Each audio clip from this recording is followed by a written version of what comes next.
Hello friends, welcome back to my channel. I hope you are doing well on whatever day you decided to click on this video. In this video, we are going to just be reading some books that have been on my shelves for a long time. A long time to me is like 5 years. I have probably about 10 of these. I'm not sure which ones I'm gonna pick for sure to read in this vlog, but I know that I am gonna start with The Downstairs Girl by Stacey Lee.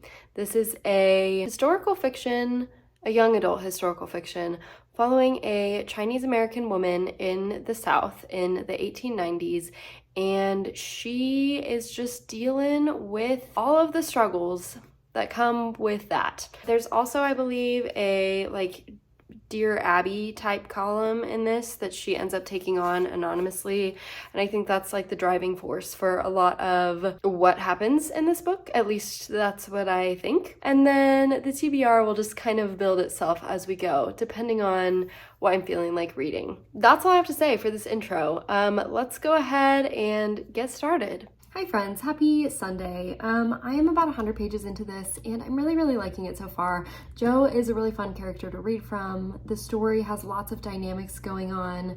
Quick recap of what's happened just in the first 100 pages. Jo gets fired from her hat making job and she is kind of forced into working for this family that she used to work for as a child. They're this very prominent family and Jo is feeling really discontent because she has this deep desire and love for making an impact on the world and putting herself out there and helping women and minorities. And she's feeling really discontent in this position because she feels like just helping this white family, she's not getting anything done that really means something to her or to anyone else. This family itself is its whole can of worms that has so much drama going on. And I decided to stop and update you here because she's just had her first article that she submitted anonymously to this newspaper published, and she's like, oh my gosh, I can actually work with this proposition. I can actually make a change like I want to. I don't know if I talked about this in the original synopsis or not, but she is living with her kind of found father,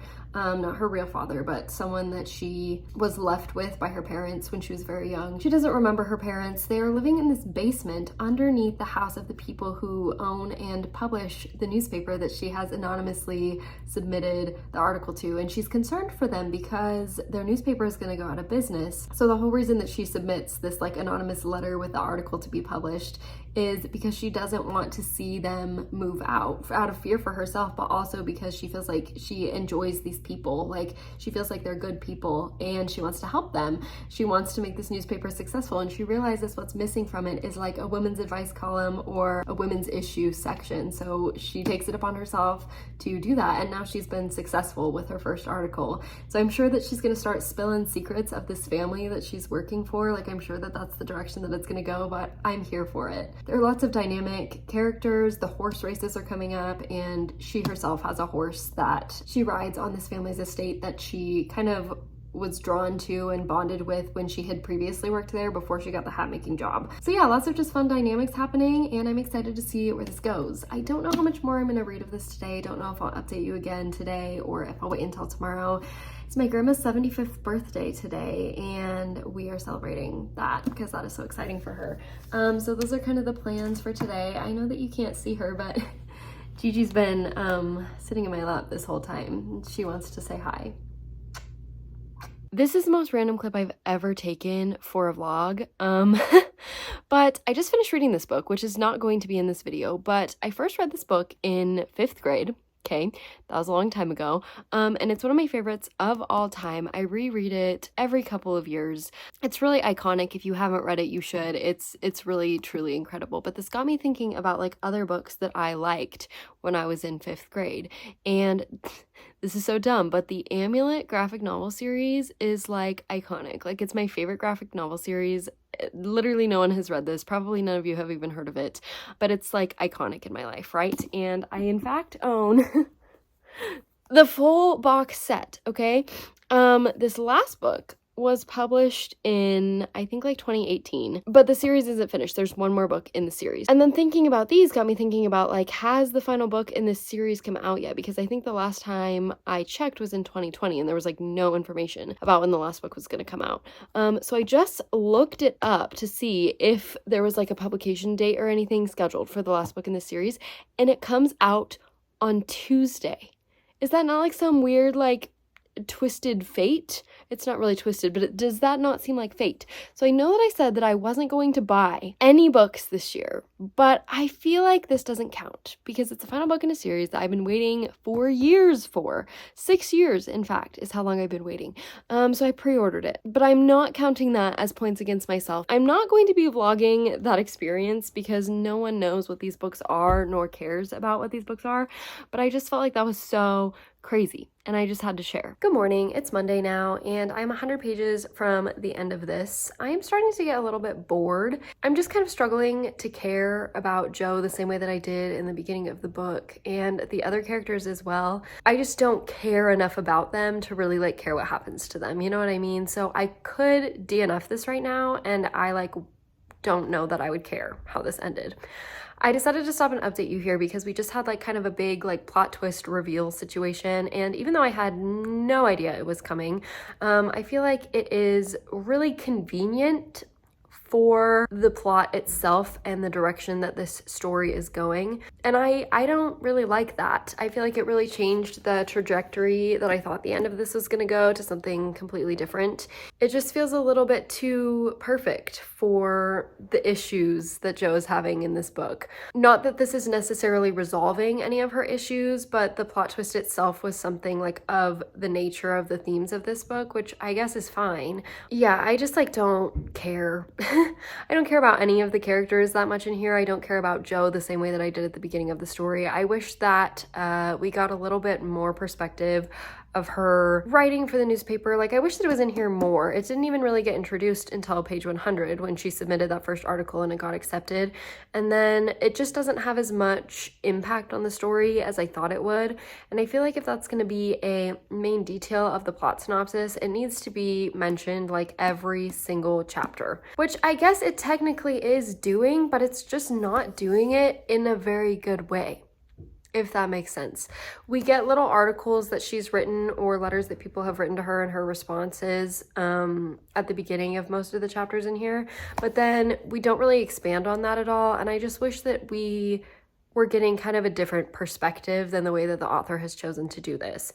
There's also so much other drama going on in here with like the family that she works for and her found father and this like debt collector rumor mill guy who I still don't even really understand like who he is or what he's doing. But yeah, it's just all feeling a little too convenient for me right now and I just don't love that. So I'm gonna finish it because I'm almost at the end. I've been cruising through this pretty fast. It's YA, the font's big, the chapters are fairly short, so there's no reason for me to not finish it. But like I said, I literally could DNF this right now and I would not care what happened to the rest of the characters. So we'll see if the end changes my mind, but right now this is sitting at like a 3-star. Also, this is completely, look at her. This is completely off topic, but Taylor Swift announced her new album coming out in April last night. It was the Grammys last night. It's a week before my birthday, so what a wonderful gift to me. We love Taylor Swift on this channel, although I try not to talk about her because I think that's kind of annoying if I talk about her 24/7. But anyway, she announced the new album and the cover makes it look very like folklore, Evermore-esque. And Evermore is my favorite album of hers. Like, sound quality wise and lyricism wise, I think that it is just unparalleled to any of her other albums. Don't hate on me. I love all of her music, but Evermore is just something special, okay? And the cover of this really gives like Evermore folklore, folksy vibes, right? But the rumors have started this morning that it's like synth pop, like 1989, which is fine, but it also just makes me feel really sad. So I like low-key hope that that's not true because 1989 is my least favorite album. Don't come at me, don't hate me, I still love it. All of her music is wonderful. 1989 is my least favorite, like sound-wise and musicality-wise. I just like don't want that. Anyway, that's all. I just thought that I would share, because if you're gonna title an album and it's gonna have the word poets in the title, I feel like it should be this really like soft, lyrical, gentle album, and I just don't know if that's what we're gonna get, and that makes me sad, but it's okay. I'm gonna finish the book now, okay? Just finished this. I'm gonna give it 3 stars. The end was really fun. The last 2 chapters were like the horse races, and that was super fun and like high energy, but I just feel like the book could have used some more high energy throughout the whole thing rather than just the last 2 chapters.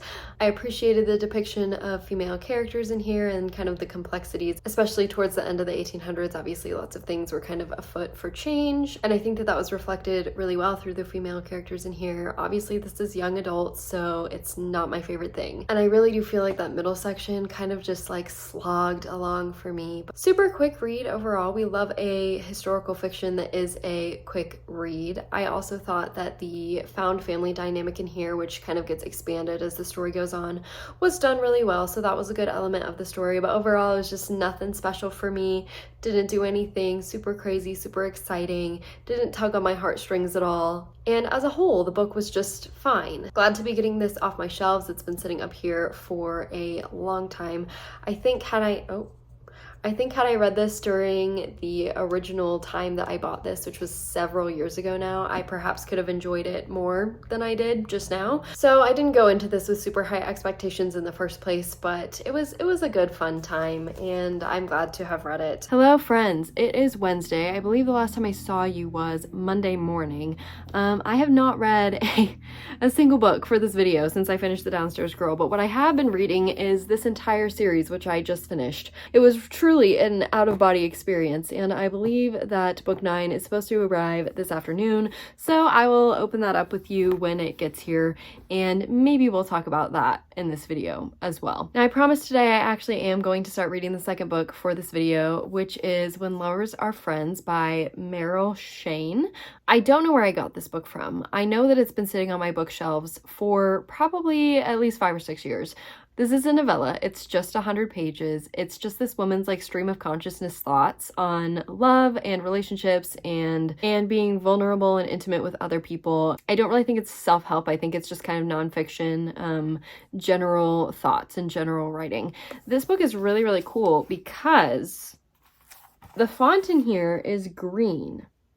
Is that not so cool? I don't know if you can tell on camera, but the font in here is green.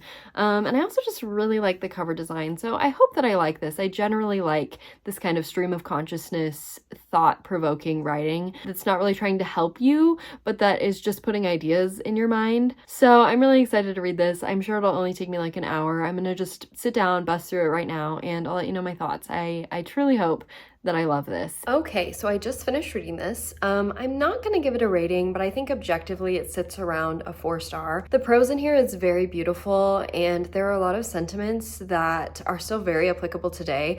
I don't know if I said this in the last clip or not, but this book was written in the 80s, or at the very end of the 70s. It seems like maybe it would be a little bit outdated, but I think that this really holds up even today, 50-ish years later, because it's really about the innate human condition and human emotional needs. And as much as the world has changed, the base level human needs in emotional connection are relatively the same. So there was a lot of really interesting perspectives in here on how to approach relationships and friendships. This wasn't so much, I would say, about romantic relationships as it was about the importance of friendships to romantic relationships. I don't know if that really makes sense.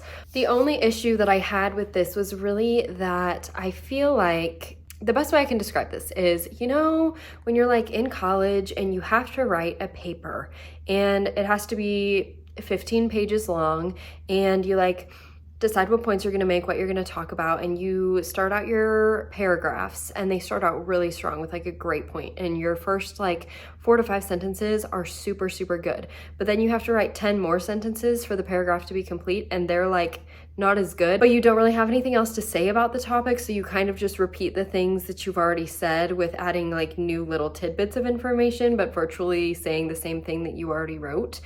It's like that. In every chapter, I found like one sentiment to be really strong, and the surrounding paragraphs the same way. Like on chapter 1, This sentiment, which carries over onto this page, is like so iconic and so beautiful and so wonderful.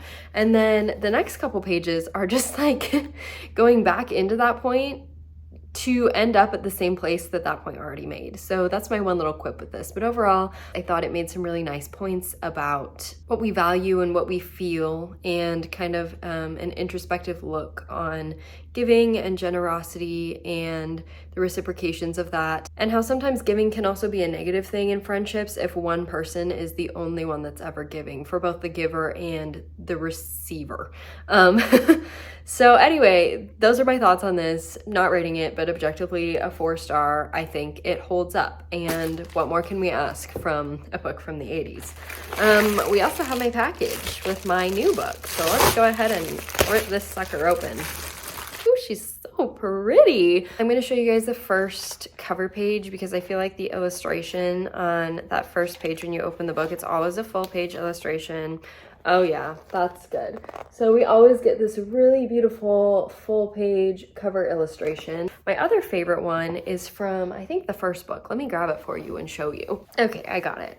So here's the illustration from the first book. They're just really like beautiful full spread illustrations. So I'm really excited to read this. I think I'm gonna go ahead and try to read this before I go to work today. There's so many, just flipping through this really quickly, there's so many beautiful illustrations. I'm so excited to see how this series wraps up. As far as what I'm actually reading for this video, or at least what were in the plans for this video, we have Permanent Record by Mary H.K. Choi. I did not love Emergency Contact, but this book was at my used bookstore. It was like $2, but I don't pay for books at my used bookstore because I donate so much that I amass so much credit that I don't have to pay for them.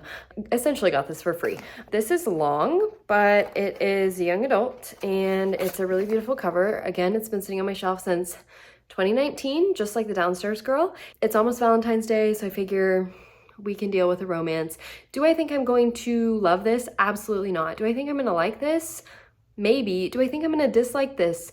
Probably. But the cover's just so beautiful and so stunning that I can't get rid of it or unhaul it without giving it a chance. It has this like clear dust jacket over the top, and then the actual hardback is also printed, which is so freaking pretty. I just had to stop and share. This is stunning. Stunning. Look at that. Hey y'all, so I did just finish this. I'm gonna try to breeze through my thoughts really quickly because I know that most of you probably don't care about this at all. But graphically, I think that this is the most stunning book in the collection. There were so many like full page scenes that were so beautiful, and the colors in this book, like everything about this was just so beautiful. That said, I also think that plot-wise, this is the worst book in the series, but I'm still giving this 4 stars. Overall, this series is so strong. My main issue that I had with this was that we meet some new characters, like I think 4 or 5 new characters at like the halfway point through this. And why are we doing that halfway through the last book in the series? And because of that, I think that the ending of this felt really rushed because these new characters were placed in the story for convenience, not to have a character arc. So their placement felt a little off, and that resulted in this just feeling pretty rushed through in the second half, which I think is annoying because if we had such an amazing build up to this final book, I wish that it could have been longer, or we could have gotten to know these characters more, or we just had more information about them in general, rather than them just being a figure of convenience in the story. Other than that, this was really solid. The beginning was super good, and I really, really liked the way that this wrapped up. I think the last like 10 pages, where we kind of get an overview of kind of what happened and where everyone is and what's going on, was graphically the most stunning part of this book. And also plot-wise, it just felt very sound, but it still left an open ending for Emily to have more adventures in the future. So overall, I really enjoyed this, but at the same time, I was a little bit disappointed by it. I really thought we were going to get a little bit more solid of a conclusion. With that being done, I have not read any of Permanent Record yet. I don't know if I'm going to read any of it tonight in the first place, just because I think I'm dreading it a little bit, and I don't know if I'm quite ready to pick it up, especially coming off of a high of reading such a solid series like this. I don't know that reading a young adult series that I have virtually no expectations for.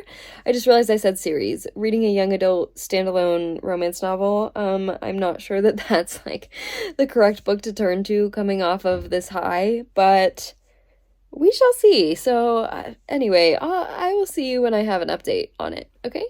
Sorry for the awful lighting, but this couldn't wait until morning. I just have to say, I am 1 chapter in, 15 pages into this, and I am already so annoyed with the main character, whose name is Pablo. And I'm saying that now because I'm going to forget it, and the only reference I'll have is this video. There's just something about reading from the perspective of a teenage boy that irks me like no other. And the more into my adult life that I get, the more stupid I find young adult characters. But even when I was in high school and reading young adult books, I think that I always found high school characters to just be written so stupid. Like, I don't understand why every single person in a young adult book has to be poor. Like, I get it, I'm poor. I don't want to read about other people being poor because I know what that's like. I live that fantasy every day. So I just don't understand the purpose. Like, I get that financial struggle is always a plot device, right? But why is it in every single young adult book? I'm going to give this a chance. I'm going to read it to page 50. But as of right now, things are not faring well for me with this pick. Update, I've read 1 more page, and apparently this man is a sophomore in college, but you could have fooled me. Again, still sorry for the awful lighting, but I just found the perfect sentence that sums up why I hate young adult. This is how the main character talks. I was so hyped. F trust fund kids, for real. But it just literally says the letter F. Do you see it there? No. Hey everyone, I am DNFing this. I'm so sorry, I'm getting sick, and this is just bad. And reading a bad book when you're sick just makes it even more bad, because I'm already grumpy, my nose is super runny, I'm losing my voice and I'm coughing a lot, and I'm unwell, okay? I get the same illness every single February, like every single year, where I don't like overall feel super sick. Like my body still feels fine, and please stop standing in front of the camera. And I don't generally feel like I am dying, but I just can't breathe. And if I talk for too long, I start to cough, and if I talk for too long, I lose my voice completely. So this is not what I need right now. This is not what I need this week. I am DNFing this, which is something I do so rarely. Like even if I think that a book is going to be 1 or 2 stars, I still usually finish it. I am not doing that. There is no way that this is going to be above a 2-star. Nothing can save this writing style. She's not going to change the writing style, so therefore I am not reading this. Everything about this man's dialogue is so cringe. No one thinks like this. No one talks like this. Like, it is so annoying and just internally like makes me like shrivel to read the way that this man thinks, okay? And we never get a female perspective. We just get to read about her from his perspective. So I am absolutely not finishing this. DNF, it is getting unhauled ASAP. Instead, I am going to pick up The Silent Wife by A.S.A. Harrison. This is a really short little thriller. It is a just classic domestic thriller, at least I think. I'm fairly certain that this is just about a couple that's not doing super good in their marriage, and one of them gets murdered, and maybe the other person did it, or maybe it was someone outside of the marriage and we just don't know. So I'm gonna read this instead, and I'll let you know when I have something to say about it, but nothing can be worse than those 100 pages of Permanent Record that I just read, so I have high hopes. Hey lovelies, this is going to be such a fast update because I am so ill. You would not even believe it. I can't breathe out of my nose, coughing a lot, not having a good time. My head hurts, like not living my best life. But this book is actually a really fun time. I'm so glad that I decided to switch to this. This is pitched as a psychological thriller, and I just want to say this is not that, okay? I would pitch this as a dark character study, but we know that there's going to be a murder. It says in the synopsis that the woman is the killer. So we know that she's going to kill the husband eventually, right? And we know that he's having an affair. We know who he's having an affair with. None of this is spoilers. It all happens within the first 2 chapters, okay? Like, we know what's coming. Instead, this is a very dark character study into the psyches of both the wife, Jody, and the husband, Todd, as they kind of descend into this really broken state of marriage, are kind of questioning their lives and their values and their pasts and what they want the future to look like. And I think that this is doing a really good job of that. I also have started keeping my word journal again, like my vocab word journal, which is just full of words that I learned from books. And I have learned so many words from this book today. I'm only halfway through and I think I've learned like 10 words, which is so awesome. The writing in this is really smooth. It flows really well. I think the pacing is good. But like I said, this has a pretty low rating on Goodreads, and I think that it's because people go in expecting this to be like super twisty and a lot going on, and it's not that. It's like the plot is pretty sedentary, and instead we are just reflecting on what the characters are doing, thinking, feeling, etc., etc., etc., and how they're responding to these emotions. So I'm having a fun time with this. It's extremely slow paced, but it's interesting enough that it's fine. I'm not mad about it. And right now I feel like it could get a 4-star potentially if it continues this kind of trajectory. So that's all I have to say. I'm gonna go take a shower. I'm gonna finish reading this. I'm gonna get some tissues, and that's the plan for the day. For you, no time has passed. For me, a week has passed. My illness really overtook me, and I did not feel like filming or even becoming presentable to film because I was just so sick. But it's Saturday morning now, the Saturday that this video is going up, and I realize I need to film the conclusion still. So let's go ahead and talk about this, film the outro, and get this video over with. So I finished this a couple days ago, and it was fine. Like, this was like a good, solid book. What this is not is a thriller, which I already said, but it's really not a thriller. So please don't pick this up if you want to read a thriller, because it's not that. Do pick this up if you want a relatively quick, dark, kind of psychological look into a dissolving marriage's components, how one arrives at the point that they would be willing to kill their ex. Some things I liked about the ending of this: there was kind of this ambiguous ending where we never really get a certain answer about a pretty important aspect of this book.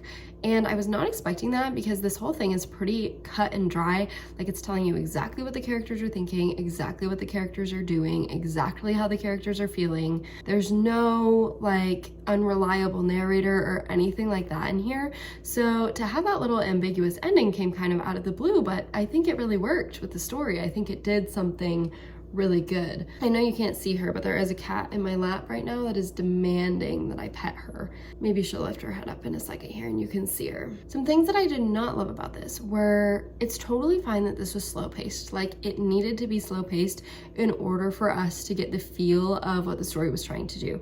But I think there were some times that it could have used like at least a little bit of action in here. Even the murder itself is like really not action packed. So I think that it could have used just a little bit more excitement to really round out the story. Something else that I did not like about kind of the second half of the book is that our girlie is like reflecting on her sessions with her therapist when she was like trying to get more insight on how to be herself a better therapist. But they are from like years ago, so they have nothing to do with this marriage.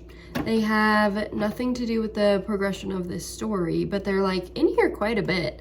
And I was just a little confused on that. Like, I guess that they were in here so we could like kind of understand who she is as a person a little bit better and get kind of why she is the way she is. But overall, I felt like the story could have been exactly the same without that, or more interesting if those transcripts were happening like in concurrence with the story. But yeah, overall, those are my main critiques. I'm gonna go ahead and give this 3.5 stars. I thought it was really solid. It was good. I had a nice time. I don't have any, stop eating my plant, big complaints. Solid 3.5 star. And that's that. I'm so glad that I chose to read this instead of Permanent Record, because I think we would be having a very different conversation right now had I chose to read that.